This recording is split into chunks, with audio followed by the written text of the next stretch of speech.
আজকে রান্না হয়েছে বন্ধুরা, দেখো এখানে গরম গরম ভাত আর বানিয়েছি খোসা বাটা। আর এটা হচ্ছে মানকচুটাকে আমি ছোটো ছোটো করে কেটে ধুয়ে পরিষ্কার করে মিক্সিতে পেঁয়াজ রসুন লঙ্কা দিয়ে বেটে তারপরে এটাকে কড়াইতে অল্প করে তেল দিয়ে ঢেলেছি। এটা জানি না কেমন হবে, এইভাবে তো বানাইনি কোনো দিনও, এই ফার্স্ট টাইম বানালাম। আর এখানে রয়েছে চিচিঙ্গে আছে আর ঝিঙে আছে, নেনুয়া আছে, সব দিয়ে পেঁয়াজ দিয়ে একটা বেশ মাখা মাখা তরকারি বানিয়েছি।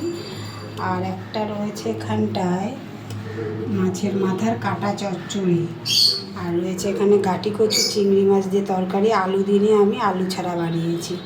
আর রয়েছে এখানে চিংড়ি মাছের মালাইকারি, পেঁয়াজ না, এটা সর্ষে পোস্ত নারকেলের দুধ দিয়ে বানিয়েছি চিংড়ি মাছের মালাইকারি।